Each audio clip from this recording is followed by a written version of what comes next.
Noticentro 1, CMI. Buenas noches, bienvenidos a las noticias. Los siguientes son los 3 hechos más importantes de hoy en Colombia.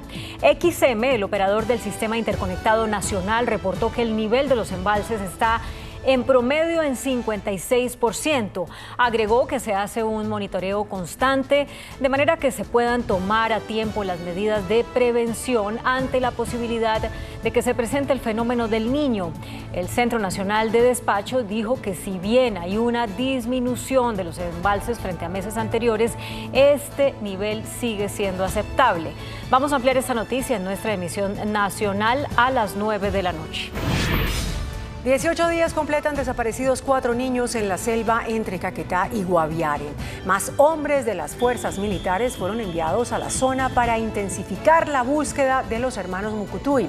En total hay 150 uniformados con perros rescatistas. Ampliación de esta noticia en nuestra emisión nacional a las 9 de la noche.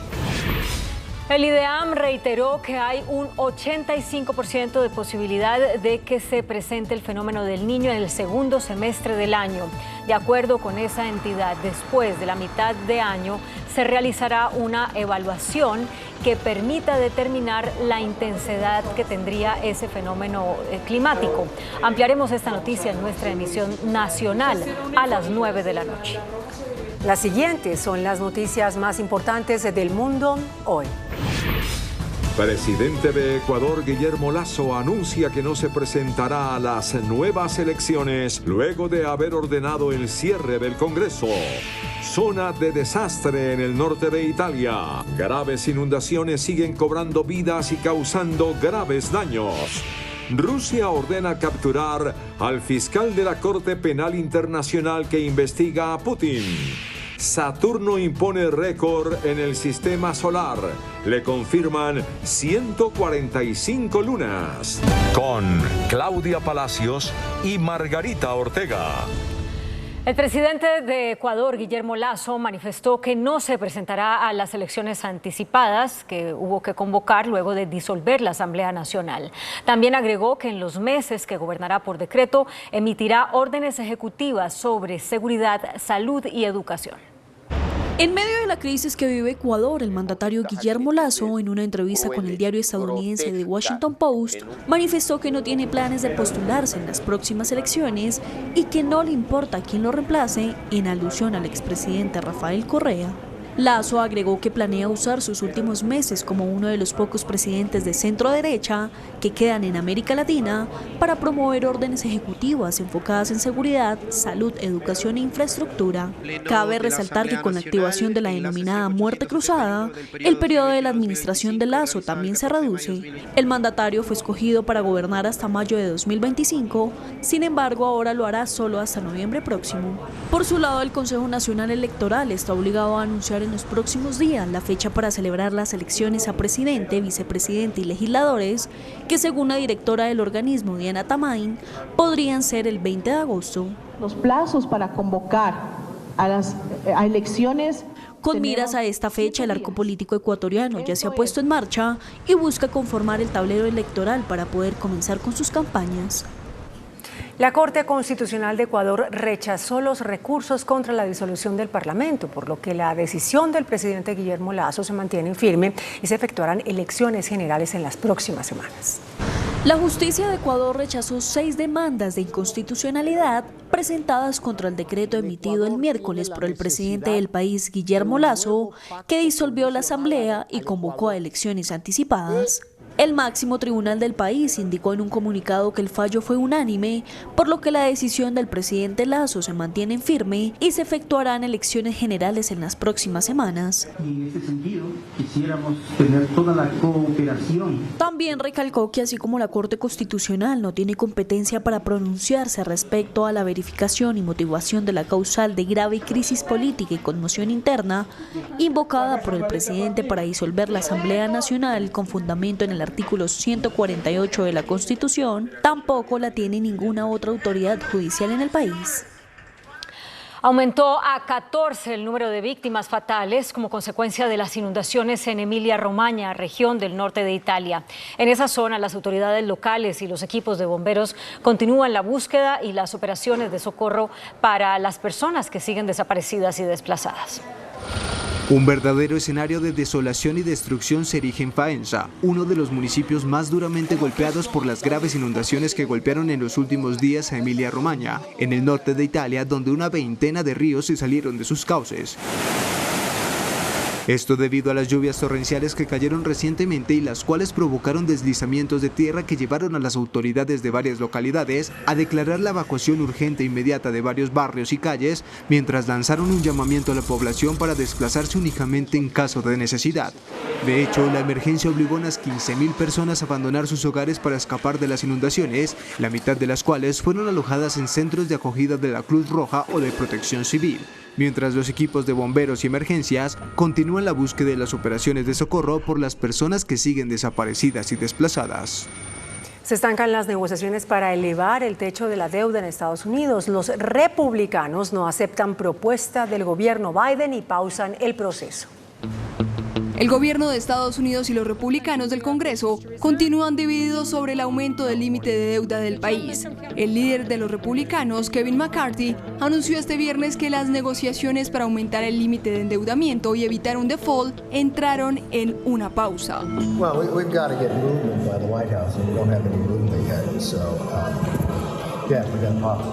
Look, we can't be spending more money next year. We have to spend less than we spent the year before. It's pretty easy. Por su parte, desde la Casa Blanca afirman que hay reales diferencias para llegar a un acuerdo sobre el aumento del techo de deuda de $31,4 billones. Esto a tan solo 2 semanas de que el país se vea obligado a declararse en default, es decir, un incumplimiento de pago de sus deudas, la primera de su historia, y afectaría a los mercados internacionales. Con el anuncio, Wall Street cerró con leves pérdidas, pero registró su mejor semana desde marzo. Rusia anunció una orden de captura contra el fiscal de la Corte Penal Internacional, quien pidió el arresto de Vladimir Putin. 2 meses después de una medida similar, este viernes 19 de mayo, Rusia incluyó al fiscal de la Corte Penal Internacional en la lista de personas buscadas por la justicia. El Ministerio del Interior de Rusia anunció la orden de captura a Karim Amham-Khan, quien emitió en marzo una orden de captura contra el presidente Vladimir Putin por la presunta deportación ilegal de miles de niños de territorios ucranianos bajo control ruso en el marco del conflicto. Según el gobierno de Volodymyr Zelensky, al menos 16.000 menores han sido desplazados contra su voluntad a suelo ruso desde que se agudizaron las hostilidades. Ese señalamiento, equiparable con crímenes de guerra, fue rechazado por el Kremlin, que denunció una decisión jurídicamente nula. Rusia detalla que el tribunal incurrió en un delito grave al atacar a un representante estatal que goza de inmunidad diplomática para complicar las relaciones internacionales. Rusia le prohíbe la entrada a Barack Obama y a otros 500 estadounidenses en respuesta a las sanciones recibidas por parte de Estados Unidos. Entre los estadounidenses sancionados a los que Rusia le impide entrar a su país se encuentran congresistas, senadores y jefes de compañías de la industria militar que le suministran armamento a Ucrania. Las prohibiciones rusas se dieron en respuesta al nuevo paquete de sanciones que Estados Unidos impuso en su contra. El presidente de Ucrania, Volodymyr Zelensky, llegó a Arabia Saudita, donde participó en la cumbre de la Liga Árabe. Ahí el mandatario ucraniano sufrió un intento de boicot cuando hacía una intervención. El intento fue hecho por parte del presidente sirio Bashar al-Assad, quien recibió un duro cuestionamiento por parte de Zelensky. El paso del presidente por Arabia Saudita se da horas antes de que viaje a Hiroshima, en Japón, donde se encuentra reunida la cumbre, o se encuentra más bien los líderes de la cumbre del G7. Un análisis de la revista británica The Economist pone al presidente de Colombia, Gustavo Petro, en el extremo más radical de la izquierda y diciendo que más problemas ha tenido para atraer la inversión. La revista británica The Economist realizó un análisis de los gobiernos más reconocidos de América Latina y advierte que el giro político hacia la izquierda está llevando a un complejo panorama social y económico. Tienen diferentes riquezas. En su artículo El experimento de la izquierda de América Latina es una advertencia para el mundo, la publicación pone al presidente Gustavo Petro en el extremo más radical de la izquierda y el que más problemas está teniendo para atraer inversión. En un intento de encontrar consensos y particularidades en los gobiernos de izquierda en la región, dice que Petro junto al presidente de Brasil Lula da Silva están coqueteando con el extremo más radical de la izquierda. Asimismo, la publicación dice que en América Latina, 12 de 19 países ahora están dirigidos por gobiernos de izquierda, representan el 92% de la población de la región y el 90% de su Producto Interno Bruto. Disney canceló sus planes de construir un nuevo complejo de oficinas por $1.000 millones en la Florida. Esto en medio de su disputa con el gobernador de ese estado, Ron DeSantis. El gigante del entretenimiento se jugó esta nueva carta en su batalla contra el republicano. Dejó al estado sin los 2.000 empleos que crearía con ese nuevo proyecto. Según un comunicado oficial de la Universidad de Columbia Británica en Canadá, astrónomos descubrieron 62 nuevas lunas que giran alrededor de Saturno. El gigante gaseoso desbancó a Júpiter del primer lugar y con 145 lunas se convierte en el planeta con mayor número de satélites en todo el sistema solar. Y además es el único que supera el centenar de estos cuerpos celestes. La penetración de la inteligencia artificial ha alcanzado aparatos de uso cotidiano, como los televisores, en los que se busca potencializar las capacidades y ofrecer funciones avanzadas, como mejorar la calidad de la imagen que se proyecta sin importar la resolución original. La inteligencia artificial se ha abierto paso hacia una multitud de ámbitos de la tecnología y el sector de los electrodomésticos no ha sido ajeno a estos avances que ofrecen herramientas muy diversas como funciones de ahorro energético mucho más inteligentes.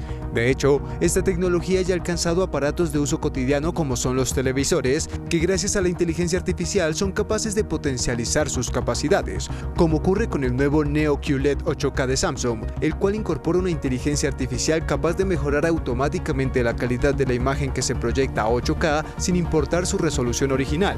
Además, también puede analizar y aplicar efectos de alto rango dinámico en tiempo real, píxel por píxel, haciendo que este contenido sea más brillante y vivo para una inmersión absoluta. Herramientas que se potencializan con el procesador neuronal 8K, que ha pasado de incorporar 20 redes neuronales a 60, con el objetivo de garantizar una imagen nítida que rivalice con la realidad.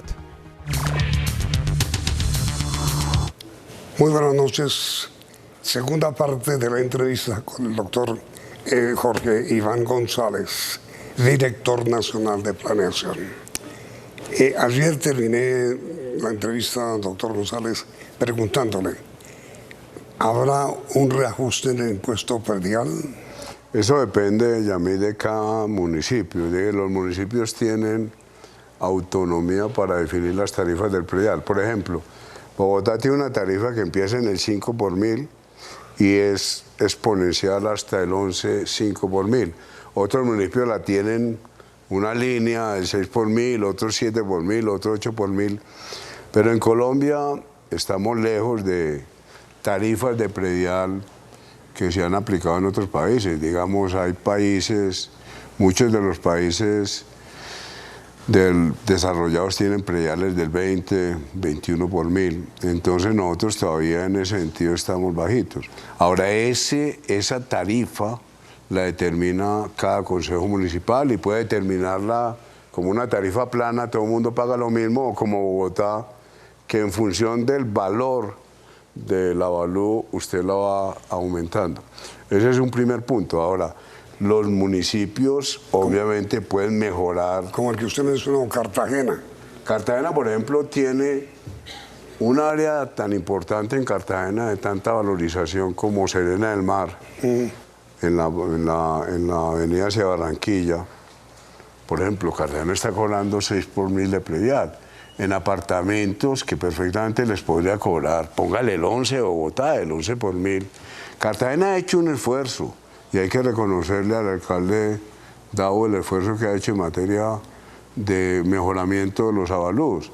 Pero una cosa es el avalúo y otra cosa es la tarifa que yo cobro. Y Cartagena está cobrando tarifas del 6, podría perfectamente en esos apartamentos cobrar el 11, el 12 por 1000, porque hay capacidad de pago. El predial tiene una ventaja, Yamil, es que usted lo puede regular en función de la capacidad de pago de las personas. Entonces es un impuesto, es un impuesto muy bueno, porque usted a la persona que tiene una casa de poco valor le cobra, pues, digamos, 3 por 1000, 4 por 1000 y va subiendo. Entonces, en general, usted como director nacional de planeación es partidario de que los municipios apliquen un reajuste predial. Claro, y nosotros en varios artículos del plan de desarrollo, eso es autonomía de los municipios, pero en varios artículos del plan de desarrollo le estamos diciendo a los municipios que el gobierno nacional los apoyará en la medida en que vayan mejorando las capacidades fiscales propias, sobre todo para las ciudades grandes e intermedias. Yo no le puedo pedir eso a municipios pequeños, pero sí a ciudades grandes e intermedias. Por ejemplo, hay un artículo del plan de desarrollo que dice el gobierno nacional colaborará con las ciudades en la financiación de la operación de los transportes masivos. Entonces les decimos sí, pero si ustedes también aumentan los recursos propios a través de distintas fuentes. Mire, las ciudades, la ley 388 del 97, Yamil, es una maravilla. Es una ley que le permite a las ciudades generar los recursos, voy a decir un término que puede sonar brutal, los recursos que quieran generar. Es decir, usted tiene las posibilidades de cobrar por las dinámicas urbanas. Entonces, es impulsar a las ciudades a decirles, generen recursos, ustedes tienen los instrumentos fiscales para hacerlo. Eso depende de las ciudades, y eso descargaría el gobierno nacional. Pero digo, esto con respecto al predial y el catastro. Entonces, el catastro, Bogotá, por ejemplo, lo tiene... con respecto a los avalúos. Bogotá lo tiene bastante bien. Bogotá, Medellín, Cali, lo tienen en el 85% del valor comercial. Digamos, cualquier avalúo en Bogotá está muy cerca del valor comercial. ¿Ah, sí? Algunas, sí, Bogotá en eso está muy bien, las grandes ciudades están muy bien. Algunas ciudades intermedias ya han avanzado bastante en la actualización catastral, ciudades pequeñas.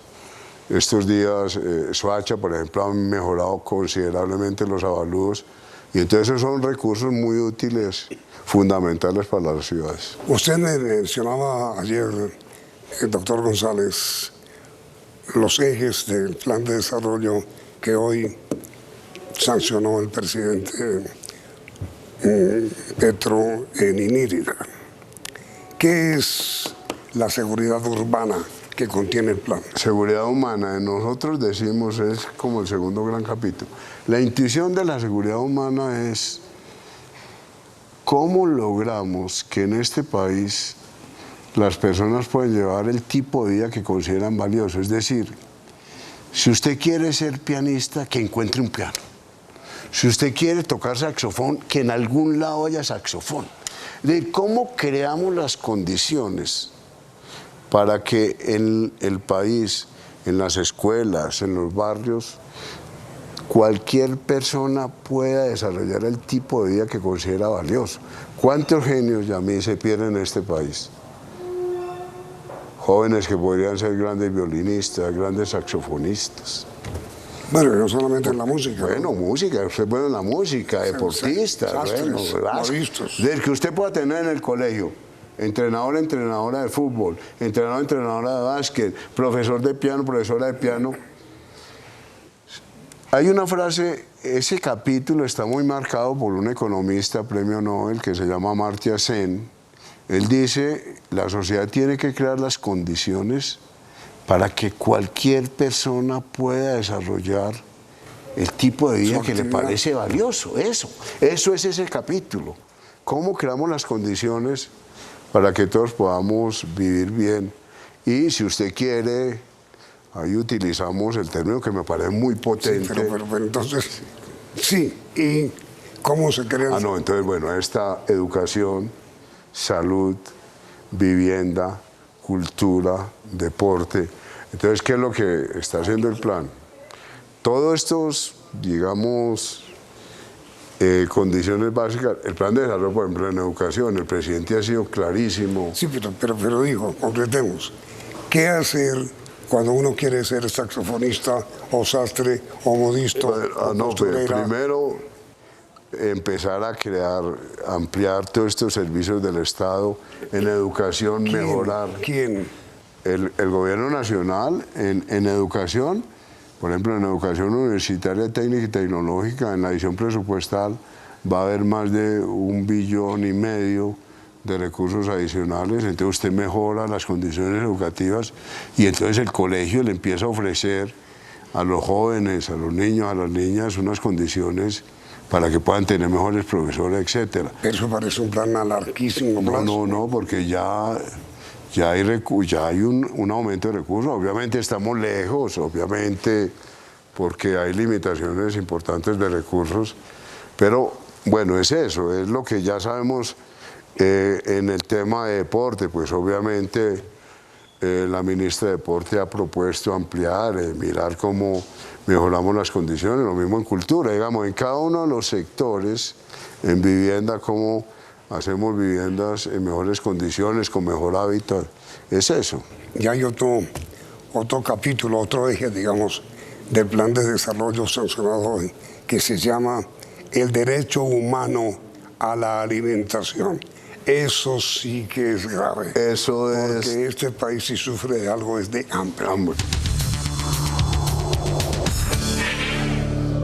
El Plan Nacional de Desarrollo, sancionado hoy por el presidente y por usted, contiene un eje que se llama derecho humano a la alimentación. ¿Eso qué es? Eso es la modernización del sector agropecuario, es la creación de la cadena agroindustrial.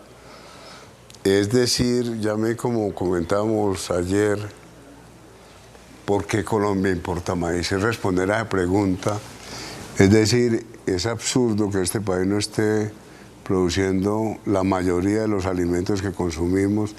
Entonces eso toca temas muy difíciles, el tema de propiedad. Colombia es un país con una concentración de la propiedad. Mire, en el censo del 2014, Yamit, en el censo agropecuario, le voy a dar este dato, y lo voy a dar despacio para que los televidentes lo sigan bien. En este momento, en Colombia, el 71% de los productores está en fincas de menos de 5 hectáreas y ocupan el 3% del área. Es decir, el 71% está en fincas de menos de 5 hectáreas, vuelvo a repetir, y ocupan el 31% del área. Y el 0,5%, es decir, menos del 1%, está en fincas de más de 1.000 hectáreas y ocupan el 60% del área. Entonces eso tiene problemas por todos los lados. Cuando usted tiene una finca muy pequeña, pues esa finca no alcanza a ser productiva, porque en la finca no cabe un tractor. Entonces usted necesita que el tamaño de la finca no sea tan pequeño, porque las fincas no alcanzan a generar suficientes recursos, y que las fincas grandes, pueden haber fincas grandes, pero tienen que estar dedicadas a la producción. Entonces yo creo que el reto es mirar toda esa estructura agropecuaria del país y ver cómo se mejora, es decir, cómo logramos que haya fincas de mejor tamaño para que sean más productivas. Eso implica asociación entre propietarios, implica que haya... ¿Y cómo se logra? Pues ese es bueno, ahora ya con las entregas de tierras, en este momento se están entregando tierras que permitan en cada área, Yamil, producir lo que se llama 2 UAF. La UAF es la unidad agrícola familiar. En Colombia una UAF es más o menos de 3 millones de pesos. Es decir, usted debe tener un área que le permita por lo menos generar 6 millones de pesos mensuales. Eso es lo que se está pensando que se pueda hacer la distribución de tierra. Ahora, esa área depende de las regiones. Hay regiones en donde usted necesita menos área para generar 6 millones de pesos. Hay regiones donde usted necesita más área por las características del suelo, tipo de cultivos, etc. Entonces, lo que se está haciendo es, pensemos en áreas que permitan la generación por lo menos de una UAF, pero ojalá de 2 UAF, entonces son 6 millones de pesos, pero obviamente, como decíamos, eso implica no solamente tener la tierra, sino que haya vías. Lo que estamos haciendo en vías es garantizando que la vía esté asociada a la compra de tierras, que haya formación tecnológica, etcétera, de tal manera que eso se pueda ir haciendo. Y aquí viene entonces, doctor González, uno de los temas más controvertidos de los que se ha venido hablando a propósito de ese asunto, la expropiación. ¿En qué estamos sobre eso? Sí, ha habido muchos debates, sobre todo ha habido trinos y frases sueltas. Sí. En algún momento se habló de expropiación express. Sí. Hay un artículo que era, en una primera versión, artículo 55, en la versión final quedó como artículo 61. ¿Y qué se está diciendo? Primero, se va a comprar a valor comercial. Ajá, a valor comercial. Sí, aquí a nadie se le va. Tierra ganadera para utilizarla como tierra agrícola. Es decir, entonces lo primero, por eso vuelvo al catastro multipropósito. Lo primero es que antes de comprar tiene que llegar el IGAT y decir cuánto vale la tierra. ¿Y cuándo va a comenzar? No, eso ya la ministra Cecilia ya había arrancado, digamos, okay. Ya eso arrancó. Okay. Entonces usted llega, valora la finca. Usted le dice al propietario, quiere vender, si el propietario dice no quiero vender, pues no vende, no hay ningún problema. Entra a la Agencia Nacional de Tierras a hacer todo el tema administrativo. La Agencia Nacional de Tierras entonces tiene que llegar a mirar con las distintas instancias del Estado. Yo compro tierra en zonas que tengan vías, en zonas que tengan unas mínimas condiciones. No baldíos. En zonas que, desde el punto de vista, algunos pueden ser baldíos, otros no, en zonas que permitan productividades. Entonces tiene que estar todo el Estado, tiene que estar la UPRA. La UPRA tiene que decir, efectivamente esta tierra permite producir bajo determinadas características, tiene que estar el Ministerio de Transporte para las vías. Pero mi pregunta, ¿se puede llegar o se llegará a la expropiación? No, porque hay un párrafo que dice, si la tierra no está adecuadamente explotada, el Estado podrá proceder a un trámite administrativo. Y eso no va a ocurrir. Pero eso siempre ha existido, en todas las reformas agrarias siempre ha estado el tema de expropiación en caso de que la tierra está inadecuadamente explotada. Ahora, siempre hay un lío jurídico, porque usted empieza a discutir, pues usted ya me sabe todos los intentos que había de reforma agraria en este país, porque usted siempre puede alegar que la tierra estaba adecuadamente explotada. Entonces, en ese sentido, siempre va a haber las mismas dificultades que ha existido, pero en principio lo que le está dando con este artículo es una capacidad a la Agencia Nacional de Tierras de actuar más rápido y de permitir que los procesos judiciales, en caso de que usted sienta que efectivamente no le pagaron lo que era, etcétera, entonces usted puede tener un proceso para alegar. Usted dice, no, es que realmente yo vendí a 100, pero después me di cuenta que eso valía 120, entonces usted puede iniciar el proceso judicial. Pero bueno, lo que tratamos en el Congreso, y a mí en esto los congresistas fueron muy cuidadosos, es garantizar que se mantengan y se respeten todos los derechos de propiedad con cuidado. Pero al mismo tiempo, recordar la función social de la propiedad. Es que expropiar, Yamit, cuando se hace una carretera, como que todo el mundo lo entiende. Por aquí va a pasar la carretera, pero expropiar o decir, vamos a mejorar las condiciones de productividad, porque estas fincas ganaderas deberían ser fincas agrícolas. Ese tema es mucho más difícil de entender, pero, y lo ha dicho el gobierno, lo ha dicho la ministra, las dos ministras, vamos a avanzar en un proceso que respete los derechos de propiedad sin ningún problema. Sí. Ahora mire, doctor González, hace unas horas leímos en Colombia un informe de una gran agencia, no sé si fue la CEPAL, no recuerdo, en donde señalan dos naciones de América Latina, Colombia y Brasil, que tienen la mayor desigualdad social del continente americano. ¿Cómo se hace doctor González, por lo menos para rebajar, disminuir, aliviar la desigualdad tan terrible que vive Colombia? Sí, nosotros en eso hemos expresado la preocupación en el plan de desarrollo, en ese capítulo de convergencia, nosotros vamos a insistir en eso. Ahora, la primera solución a la primera búsqueda es el tema de empleo de condiciones dignas, el tema tributario. En condiciones ideales, el Estado debería cobrar el impuesto a los ricos y darle subsidio a los pobres. El tercer tema es lo que nosotros hemos llamado renta básica.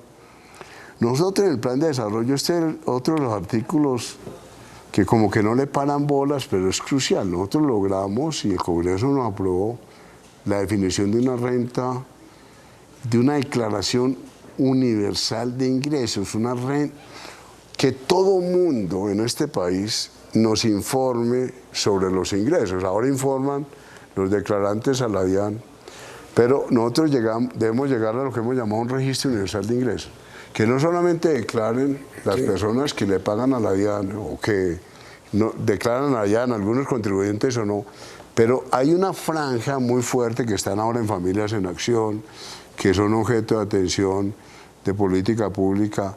El ideal nuestro desde Planeación, Yamit, es que logremos tener ese continuo del registro universal de ingresos para poder focalizar mejor los subsidios y poder atender mejor a la población más pobre. Pero yo voy a decir una cosa con todo respeto, doctor González. Es que en muchos sectores de la actividad pública y la actividad privada, de la actividad nacional, existe la creencia y afirmación de que el gobierno Petro, incluido por supuesto el presidente y su gobierno, parecerían que todavía están en campaña, que no gobiernan, que no ejecutan. Entonces, usted plantea una serie de temas que son atractivos, que son buenos enunciados, pero uno no ve en dónde está el gobierno. ¿Por qué no ejecuta ya lo que está esbozando, planeando y decidiendo? ¿Dónde está la ejecución? Pues ya en el tema de tierra, bueno, como le digo, ya se ha avanzado. Nosotros estamos haciendo unos ejercicios en Planeación, Yamit, para decir, miremos el empleo desde 3 dimensiones: salario, costos de movilidad y transporte. Una tractomula que sale de Bogotá, nadie sabe cuántos días se va a demorar para llegar a Buenaventura. La industria y el comercio. Exacto. Y el tema de, por ejemplo, yo pongo el ejemplo, el problema de los hoteles de San Andrés no es el problema de salario, el problema de los hoteles de San Andrés es que los vuelos de Viva no volvieron a San Andrés. Entonces usted tiene un elemento estructural, otra vez, asociado a la espacialidad, que es el tema de transporte y costos de transporte. El otro punto que incide en la rentabilidad de las empresas es el crédito. Entonces lo que nosotros estamos diciendo es miremos en la reforma laboral estos 3 componentes, no solamente miremos el impacto de los salarios. Ahora uno entiende que un pequeño empresario, si le dicen vamos a aumentar el costo laboral, pues el pequeño empresario se alarma, pero lo que nosotros estamos proponiendo en Planeación es miremos esos 3 componentes estructurales. Y miremos otra cosa que es muy importante, Yamit. Alemania sube el salario. Entonces, ¿qué pasa? El empresario sube la productividad. Yo digo, ¿por qué Corabastos es una plaza de la premodernidad? Es una plaza feudal, porque usted no hay incentivos en Corabastos para que haya unas bandas y para que haya una modernización de todo el transporte. Cuando usted tiene salarios muy bajitos, entonces no tiene estímulos para mejorar la productividad. Una persona que le va a arreglar a usted el sanitario en su casa, pues se demora 2 horas destapando el sanitario. Una persona en un país desarrollado, pues llega con una super máquina y le destapa el sanitario en un segundo. ¿Por qué? Porque usted tiene salarios altos que han forzado aumentos de productividad y que han forzado a las empresas a aumentar la productividad. Entonces combinemos los elementos. Yo no niego que para un pequeño empresario el impacto que pueda tener en un primer momento sea alto. Y creo que es uno de los temas que más se va a discutir en la reforma laboral ahora. Pero le insisto en transmitirle la queja general de la opinión. Es como ocurre con un médico que diagnostica, pero no es cirujano. Entonces le dicen al enfermo o al paciente, hay que hacer cirugía, le dice el médico, pero no yo, el cirujano. Y yo veo que la opinión pública dice eso. Por ahora el gobierno está haciendo la del médico general, diagnosticando, pero no hay un médico cirujano, todavía no se ve la cirugía, esa es la queja general. No, yo creo, bueno, yo soy más optimista obviamente, no, yo creo que en temas de impulso al empleo, nosotros estamos diciendo si logramos avanzar en todos estos aspectos que hemos mencionado ayer y hoy, pues yo creo que va a haber una dinamización del empleo. Pero obviamente, y vuelvo a decir, en el corto plazo usted sí puede sentir que el impacto para un restaurante, por ejemplo, los restaurantes nos dicen, si yo aumento el salario en las horas nocturnas, pues el impacto inmediato es, pero bueno, pues el otro elemento es usted mejora el ingreso global y si mejora el ingreso global va dinamizando el conjunto de la economía. Es que todos esos, en estos temas, Yamid, usted siempre tiene como dos visiones del problema y finalmente uno podría decir que ambas tienen razón. Es decir, un dueño de restaurante, una dueña de restaurante que me diga a mí que si las horas nocturnas empiezan a las 7 de la noche o a las 6 de la tarde, pues obviamente tiene que pagar más salarios. Ahora, yo le puedo decir desde una perspectiva, llamémosla así, keynesiana, el presidente siempre ha dicho, en esto seamos keynesianos. Keynes decía, claro, si yo subo el conjunto de salarios, pues finalmente va a ir más gente a los restaurantes. Entonces usted tiene siempre esos dos enfoques. Ahora, esos dos enfoques tienen... Pero yo diría una validez intrínseca. Pero le van a crecer la tarifa del alimento. Los restaurantes, quiero decir. Sí, puede ser, sí. Sí, no, por eso le digo que por eso ese tema de reforma laboral va a ser un tema... uno quisiera que en el Congreso aparecieran todos estos argumentos conjuntamente, no solamente un argumento, sino que aparecieran todos.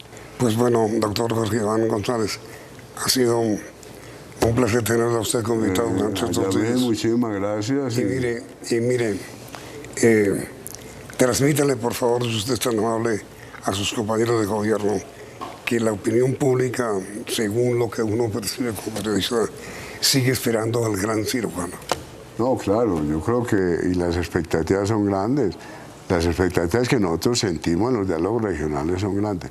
No, pero yo creo que yo soy optimista y yo creo que estos cambios que estamos promoviendo en el plan de desarrollo van a marcar una dirección distinta en el país. Ojalá así sea. Bueno, apreciado Yamid, muchas gracias. A usted. Y a ustedes televidentes también, gracias por la sintonía y los invitamos a que continúen aquí en Noticentro 1 CB.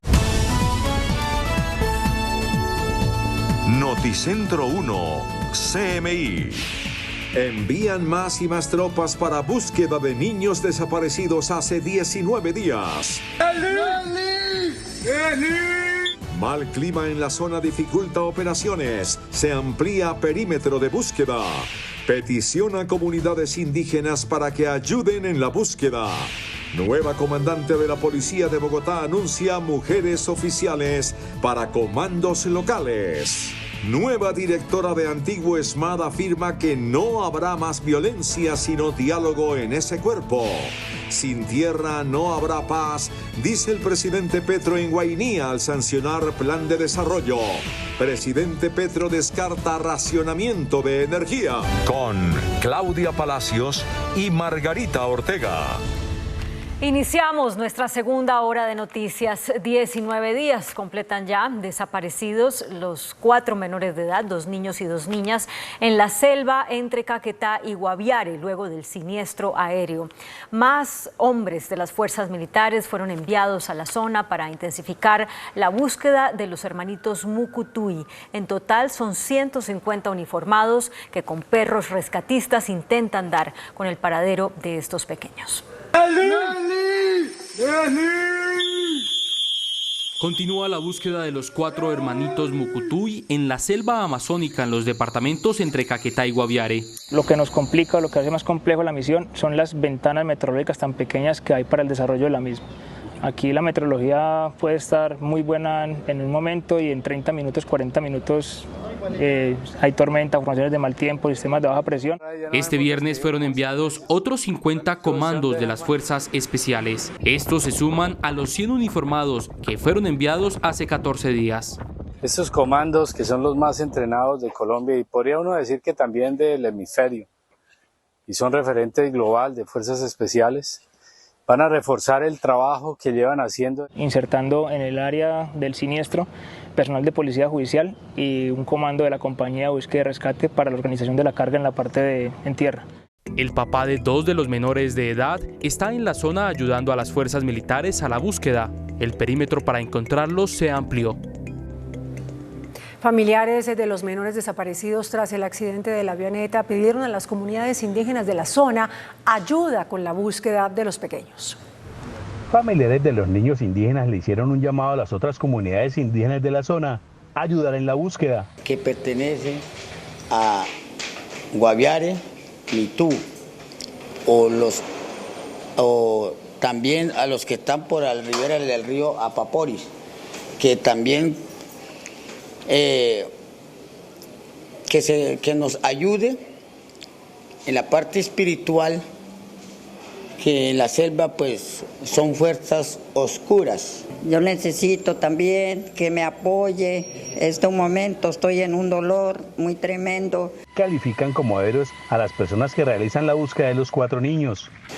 Agradeciéndoles también a los héroes, ellos son unos héroes los que están también allá poniendo su esfuerzo. La abuela y el hermano de la madre de los menores que murió en el accidente llegaron a Medicina Legal en Villavicencio para tomarse muestras de ADN para su plena identificación.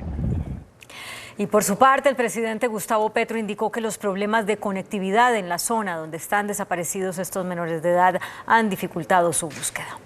Expectante se declaró el presidente Gustavo Petro ante la suerte de 4 menores indígenas que se perdieron luego de un accidente aéreo en selvas del Guaviare. Pues aquí precisamente no tenemos mayores niveles de conectividad, que es uno de los problemas que se ha tenido en el tema de la búsqueda. Todas las comunidades indígenas, los niños son muy parecidos a los niños que ves aquí. Todas estas comunidades que conocen la selva a profundidad desde hace miles de años, que en esa región existen, se han puesto en la tarea de buscarlos. Tienen unas formas, tienen unas maneras diferentes a, digamos, a quienes no tienen este tipo de cultura. Encontraron ellos la avioneta y espero que encuentren con vida a los niños. El mandatario de los colombianos no pierde la esperanza de que los menores de edad ya estén en manos de comunidades indígenas y que por fallas de comunicación no haya sido informado pertinentemente a las autoridades nacionales. La nueva comandante de la Policía de Bogotá, general Sandra Hernández, reveló que a los comandos locales de la institución llegarán mujeres oficiales pertenecientes a esa misma institución. Ella es la nueva comandante de la Policía Metropolitana de Bogotá, brigadier general Sandra Hernández. Reveló a Noticentro 1 CMI que algunos comandantes de localidades de Bogotá serán reemplazados por mujeres. Actualmente todos son hombres. Si esa mujer tiene las capacidades, la condición y la preparación, claro que sí. He visto muchas mujeres comandantes, no solamente de departamentos, sino de localidades que lo han hecho de una manera muy madura, muy responsable, basado sobre todo en el trato humano, pero las mujeres tienen muchas capacidades, la integralidad para poder asumir esta clase de retos. El apoyo a las mujeres y la prevención de los feminicidios como eje fundamental. Ya con policía judicial para dar con la captura de estos agresores, pues creo que podremos nosotros dar unos importantes resultados y hacer sentir más seguras a las mujeres con esta presencia importante de esta patrulla púrpura. Uno de sus mayores retos es atacar las bandas multicrimen que operan en Bogotá. Estas estructuras multicrimen realmente vamos a actuar con mano dura, de manera contundente, vamos a perseguir este delito. No aceptará la corrupción dentro de la Policía de Bogotá. Nosotros tenemos que ser transparentes en nuestro actuar policial, ser un ejemplo y que la sociedad se sienta confiada y tranquila que tiene un policía honesto. Ante posibles manifestaciones que se tornen violentas, dice que lo último que va a utilizar es la fuerza. Lo último que yo utilizaría sería la fuerza, primero el diálogo. Y en entrevista con este noticiero, Noticentro 1 CMI, la nueva directora del antiguo SMAT de la policía, hoy comando antidisturbios, coronel Alba Patricia Lancheros, afirmó que no se usará la violencia en medio de manifestaciones y que predominará el diálogo, como acabamos de oír. En entrevista con CMI, la coronel Alba Patricia Lancheros, nueva jefe del antiguo SMAT, contó detalles de los retos que tiene en este polémico cuerpo de la policía. Importante tener en cuenta que uno de esos derroteros o lineamientos es garantizar que la manifestación pública se realice con el apego a los derechos humanos y el derecho internacional humanitario. Un histórico nombramiento. Es un gran reto, me siento muy orgullosa como mujer, como policía, liderar todas las actividades que se realicen dentro del marco del respeto por los derechos humanos, de policías que van a realizar una gran tarea con un gran compromiso nacional. No a la violencia y sí al diálogo. Si existe el diálogo, vamos a evitar confrontaciones. Entonces, hoy existe un protocolo para la actuación de UNDEMO. Y antes de actuar, UNDEMO actúa ya en la última instancia, ¿cierto? Antes de ellos tenemos un grupo de uniformados también capacitados, quienes son esa primera, digámoslo, esa instancia, que serían el dispositivo mínimo de atención. La coronel entrega su cargo como comandante de la policía del Quindío. La Fuerza Aérea Colombiana alertó sobre la inminente posibilidad de frenar la operación de sus aeronaves por falta de presupuesto para la compra de combustible. Noticentro 1 CMI conoció que la Fuerza Aérea Colombiana dispone de combustible para operar solo hasta el 31 de julio de este año.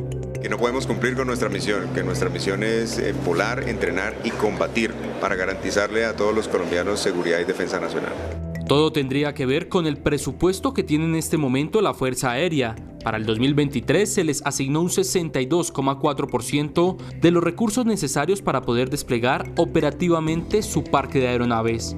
De tal manera que no empecemos a tener un lastre básicamente de aeronaves en tierra por falta de esos recursos. Se ha presentado una reducción del 26% en el número total de horas proyectadas para volar.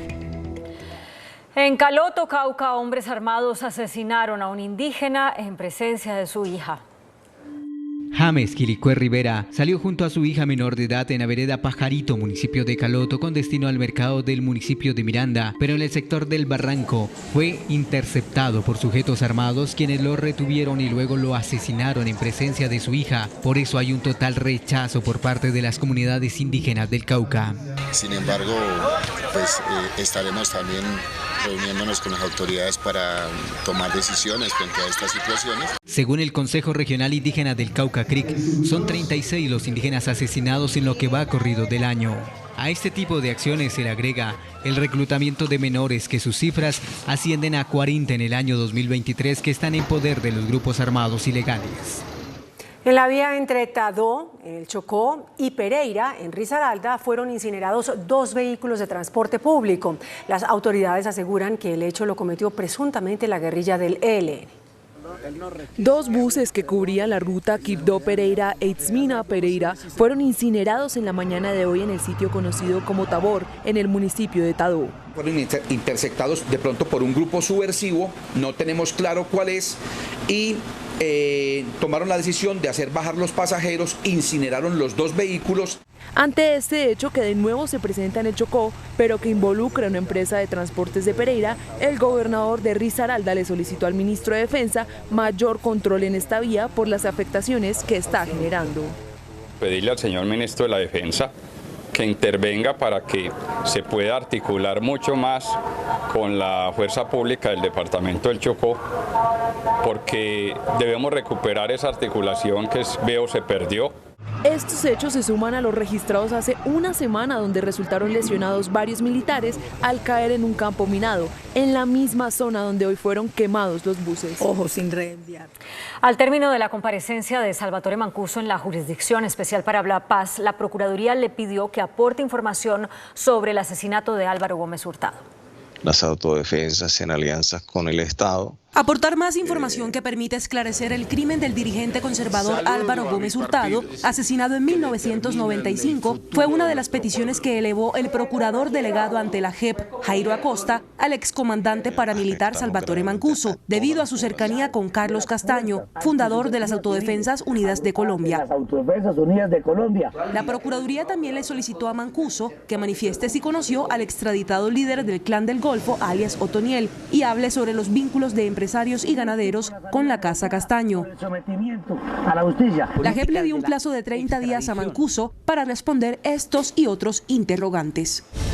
El presidente Gustavo Petro sancionó en Puerto Inírida el Plan Nacional de Desarrollo, la hoja de ruta de su gobierno. Allí aseguró que sin tierra no habrá paz.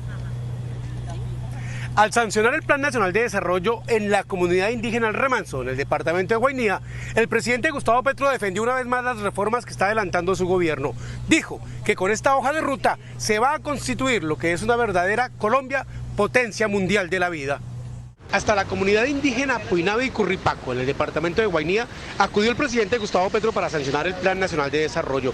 Dijo que con esta ley, ahora sí, comienza a gobernar.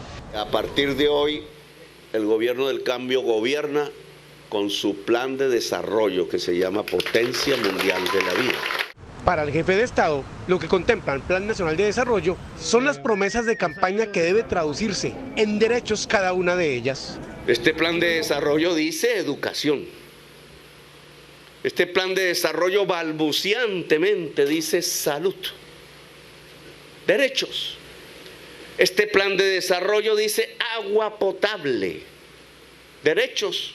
El mandatario, sin embargo, se quejó de que el Plan Nacional de Desarrollo fue recortado, que tiene fallas y vacíos, por ejemplo, para poder cumplir con la reforma agraria, e hizo una advertencia. Vamos a una reforma agraria e implica, dadas las circunstancias, que el gobierno va por la tierra. Hablaremos para que sea voluntario, pero vamos por la tierra. De acuerdo con el presidente Gustavo Petro, la paz es fundamental conseguirla en Colombia y para ello el pilar número 1 es la reforma agraria.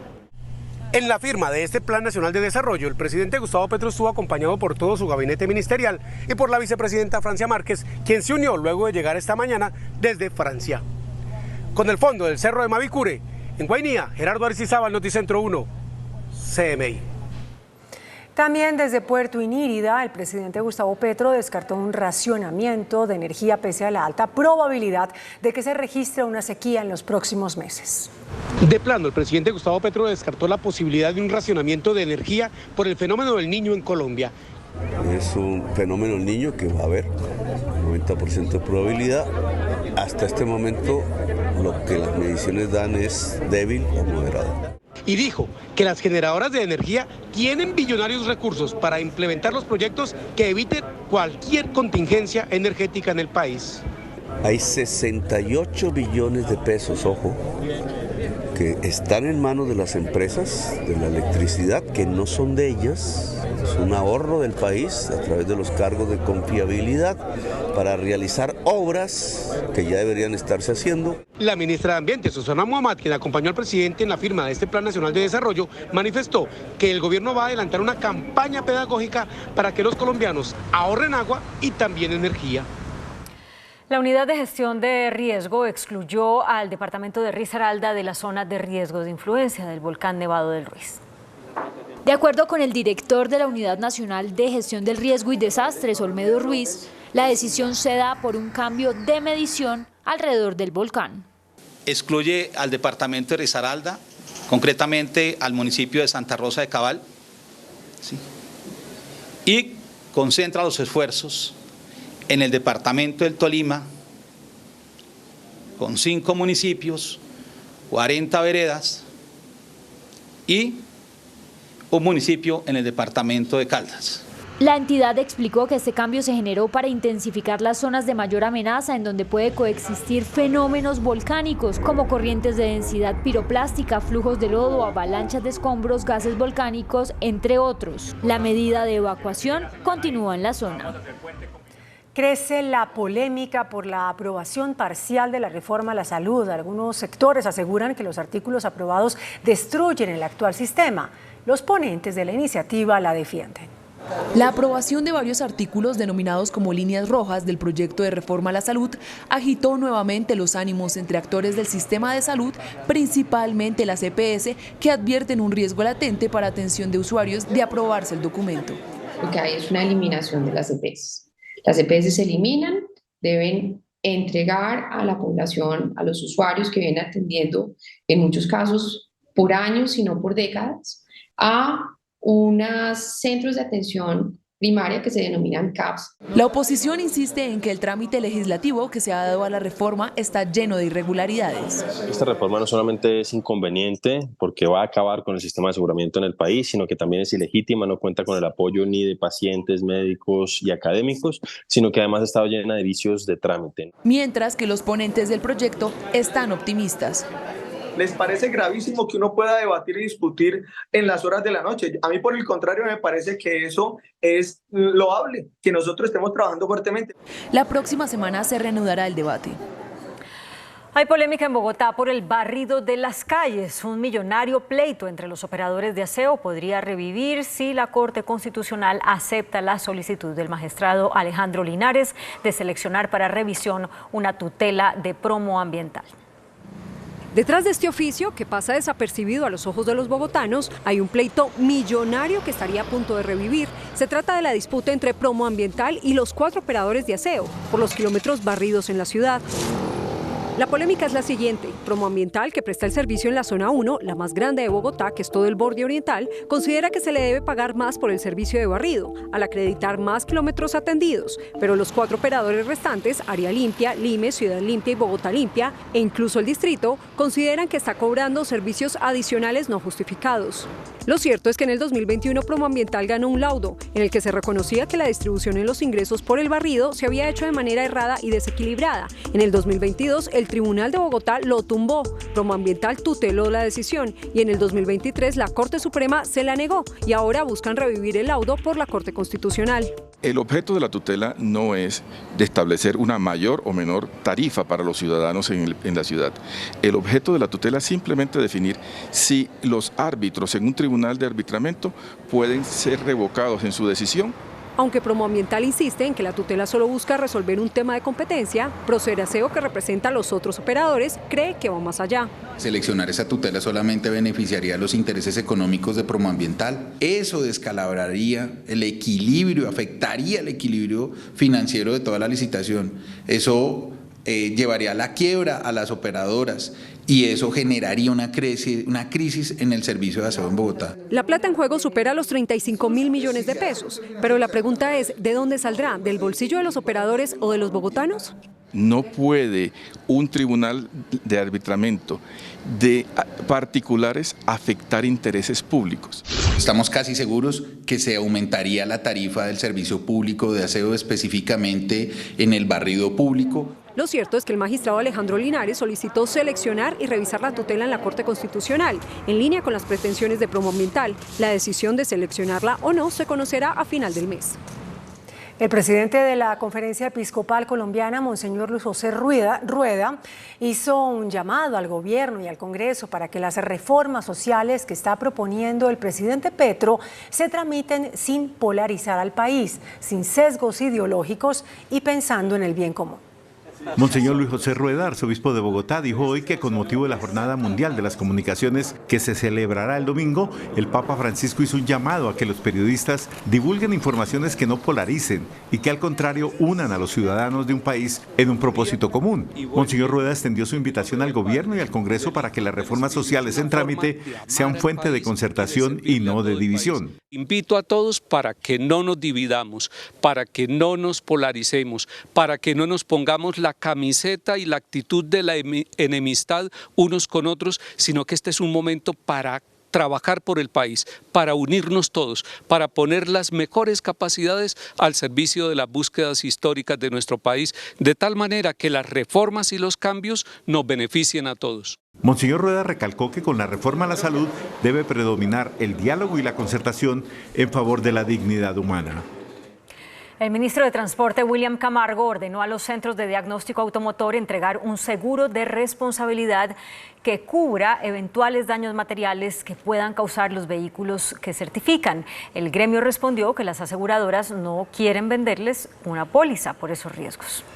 El ministro de Transporte les pidió a los conductores que exijan a los centros de diagnóstico un seguro que estableció la más reciente reforma tributaria para cubrir los daños materiales causados a terceros en un choque simple, en caso de que se haga una mala revisión mecánica de los vehículos. Pero el gremio responde que no tienen los recursos suficientes para ese gasto y que además las aseguradoras no les quieren cubrir el riesgo.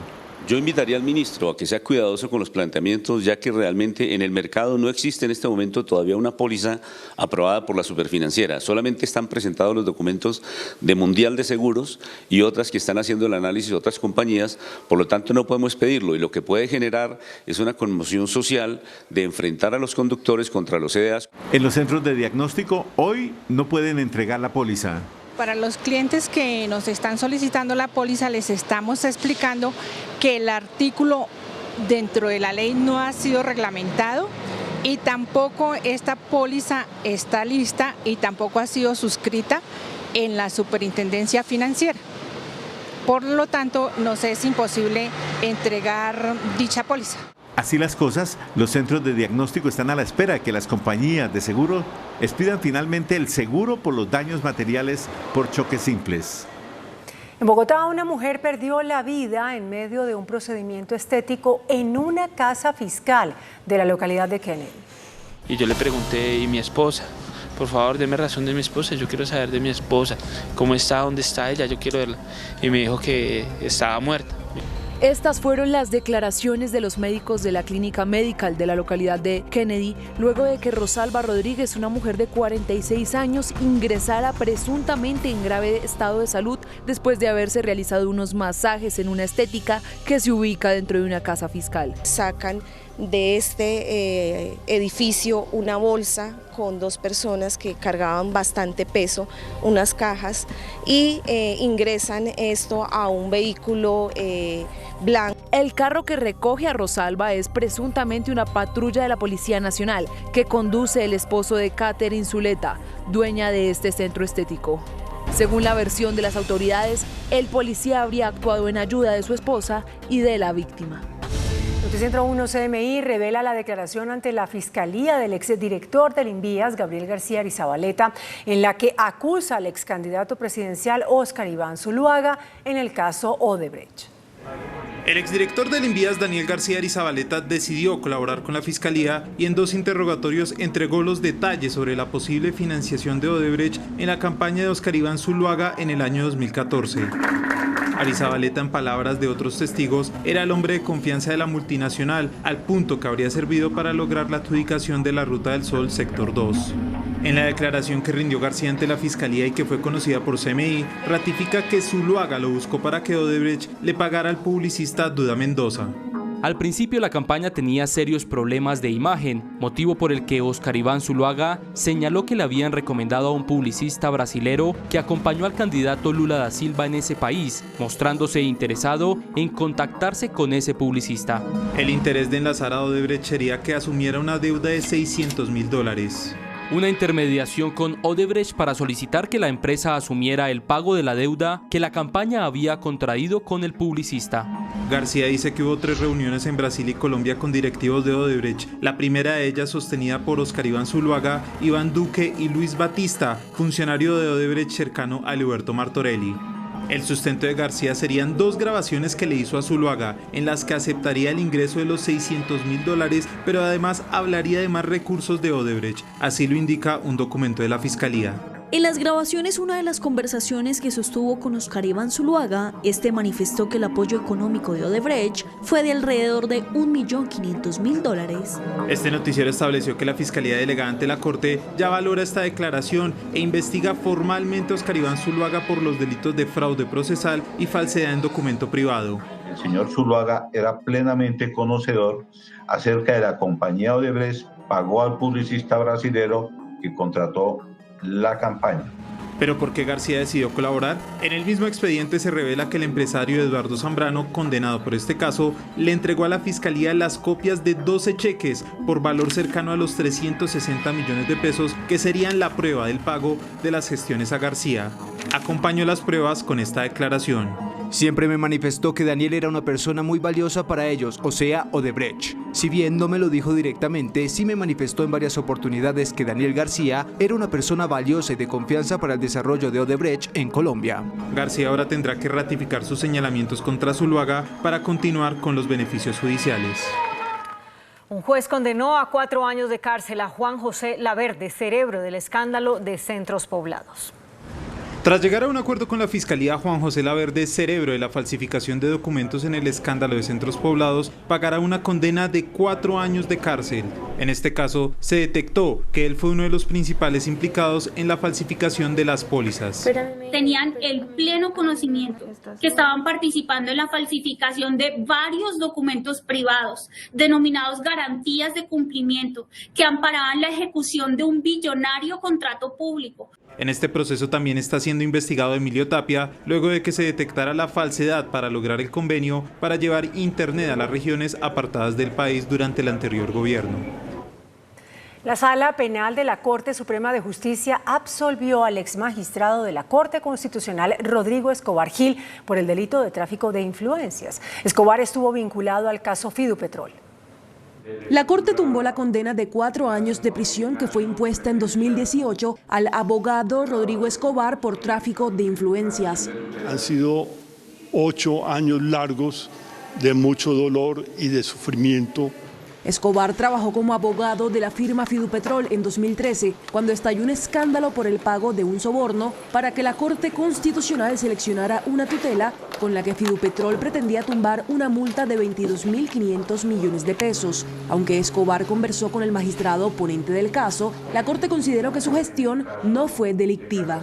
No le confieren al comportamiento que efectivamente ejecutó el abogado Rodrigo Escobar Gil la connotación de influencia indebida. Si acaso acreditan que quiso aparentar ante sus poderdantes que influiría ante el magistrado sin que lo hiciera, proceder que afecta el recto ejercicio del derecho. Actué como abogado en ejercicio de un contrato legítimo de prestación de servicios profesionales que en ningún momento estuvo en duda. El gerente del Centro Nacional de Despacho XM, Jaime Alejandro Zapata, afirmó que el nivel de los embalses está en una línea aceptable y anunció un plan de monitoreo ante el eventual fenómeno del Niño. De acuerdo con el reporte de XM, operador del Sistema Interconectado Nacional, el nivel de los embalses se ubica en el 56% en el promedio, que si bien representa una disminución frente a meses anteriores, el índice es aceptable. Por regiones, el Caribe registra 64,46%, Antioquia 57,81% y el Centro 53,99%. Valle se ubica en el 62,79% y la región con mayor disminución en los aportes hídricos es Oriente con 49,60%. XM desvirtúa versiones sobre un racionamiento. En este momento no es preocupante, digamos, que tengamos que preocuparnos, pero es un seguimiento permanente para ir tomando las medidas necesarias para afrontar cualquier situación climática. El dirigente señaló que las térmicas están listas para entrar en operación. El sector ha tenido una muy buena planeación de mediano y de largo plazo, se han trabajado instrumentos como el cargo por confiabilidad, se ha trabajado bien todo el tema de la complementariedad entre la generación hidráulica y la generación térmica. Se mantendrá un monitoreo sobre el sistema para la toma de decisiones. La jefa de la Oficina de Pronósticos y Alertas del IDEAM, Mayor Diana Rueda, estimó que las posibilidades del fenómeno del Niño se ubican en un 85%. Las recientes evaluaciones del IDEAM proyectan un 85% de probabilidad de presentarse un fenómeno de El Niño en el país para el segundo semestre del año. A mediados de año se analizará la intensidad del fenómeno climático. En estos momentos las temperaturas están por encima, una anomalía de 0.5 y deben persistir por 5 trimestres más para que haya una declaración oficial de fenómeno del Niño para el país. Asimismo explicó que la ola de calor que se está dando en varias regiones del país no representa todavía El Niño. Este es uno de los fenómenos que requiere uno de los mayores monitoreos y tiene una gran incertidumbre. Recordemos que acabamos de salir de un fenómeno de la niña, el cual esperábamos que durara algunos trimestres y se extendió casi por 2 años. El IDEAM mantendrá un monitoreo permanente y emitirá las alertas correspondientes para el plan de prevención que implementará el gobierno nacional. El índice de capitalización de la bolsa, que mide el comportamiento de las 20 principales acciones, cerró a la baja. El índice selectivo MSCI Colcap de la Bolsa de Valores de Colombia bajó 1,13% a 1.123 puntos. La acción preferencial del Grupo Suramericana fue la que más subió, con una valorización de 2,88% a 11.450 pesos. La acción de Enca fue la que más bajó, con una pérdida de 9,19% a 19 pesos con 97 centavos. La acción más negociada de la jornada fue la de Preferencial Bancolombia, al movilizar más de 6.000 millones de pesos, con una variación negativa de 0,56% a 26.860 pesos. El dólar cerró al alza. Indicadores económicos en Noticentro 1, CMI. La tasa representativa del mercado que regirá hasta el próximo martes será de 4.528 pesos con 67 centavos. Los profesionales del cambio compran la divisa en promedio en 4.340 pesos y la venden en 4.390 pesos. Un euro cuesta 4.895 pesos con 50 centavos. La libra de café en Nueva York se cotizó a $1 con 92 centavos. El azúcar se transó en 25,77 centavos de dólar la libra. El barril de petróleo WTI se cotizó en $71 con 67 centavos. La referencia Brent para Colombia se cotizó en $75 con 80 centavos. Una acción de Ecopetrol cuesta 2.135 pesos.